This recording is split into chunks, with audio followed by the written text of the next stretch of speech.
fait le constat ensemble que nos bâtiments sont très vieillissants, que nos fonctions logistiques sont éclatées sur le site de Pontchaillou, ce qui entraîne des flux importants de poids lourds et de camions. Cette plateforme logistique que vous voyez derrière moi, elle va embarquer 5 fonctions majeures. La première, c'est une extension de la plateforme logistique hôtelière avec une zone de stockage dont la superficie au sol va être réellement augmentée et qui va nous permettre d'introduire des références supplémentaires de produits, ce qui va limiter le délai d'approvisionnement d'un certain nombre de produits pour les unités de soins. L'objectif, c'est que le stock de produits hôteliers il soit sur la plateforme et non plus comme aujourd'hui dans les unités. La deuxième fonction de cette plateforme, c'est ce qu'on a appelé une plateforme logistique avancée. On parle aussi de hub logistique. L'idée, c'est de faire un point d'entrée unique sur le site pour retirer l'ensemble des camions qui circulent en surface aujourd'hui et de pouvoir faire transiter sur ce point d'entrée unique tous les flux de la blanchisserie, tous les flux de la plateforme logistique hôtelière, mais également tous les flux de la restauration. D'où l'intérêt de coupler cet ensemble bâtimentaire à une galerie logistique qui va s'étendre sur 350 mètres. Elle va longer la rue Flandre-Dunkerque. Elle va transiter sur la droite au niveau du bâtiment de la médecine du sport. Elle va passer sous les piliers du métro pour se raccorder sur un sous-sol de cette troisième zone extrêmement importante de cette plateforme. C'est ce qu'on appelle la zone déchets.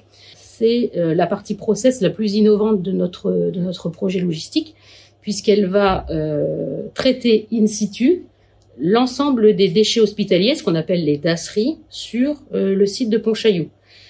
Pour ce faire, les dasseries transiteront par un système d'aspiration pneumatique centralisé qui, à travers des trappes qui seront positionnées sur les différents étages des différents bâtiments. C'est une vraie performance pour nous puisque cette innovation constitue une première européenne pour un centre hospitalier. Et puis, quatrième fonction de cette plateforme logistique, donc la partie courrier reprographie, qui rejoindront également l'ensemble. Cinquième fonction, le stockage des produits nécessaires pour faire face aux situations sanitaires exceptionnelles.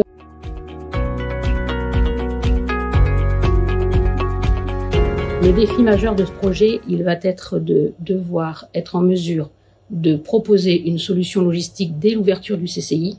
Donc ça veut dire une ouverture anticipée par rapport au centre de chirurgie interventionnelle en site occupé. Une des caractéristiques de ce projet dès le départ, c'était d'être en mesure de proposer une solution évolutive de cette plateforme logistique. Nous avons globalement des bâtiments et des activités qui sont vieillissants, donc il faut penser aux phases suivantes et ce bâtiment-là, il répondra complètement aux standards et aux enjeux d'évolutivité que le CHU de Rennes a souhaité mettre en œuvre.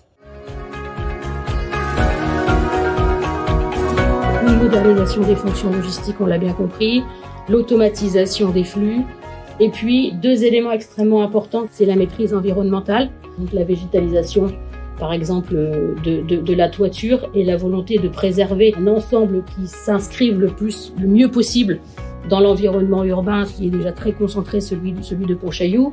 Et puis, autre élément extrêmement important, c'est la qualité de vie au travail, l'amélioration des conditions de travail de nos professionnels dans un espace de vie qui soit attractif pour eux. Et c'est aussi en cela que l'on veut promouvoir la fonction logistique, les nouveaux métiers, les compétences. Et c'est aussi un vrai enjeu de notre projet logistique Nouveau CHU.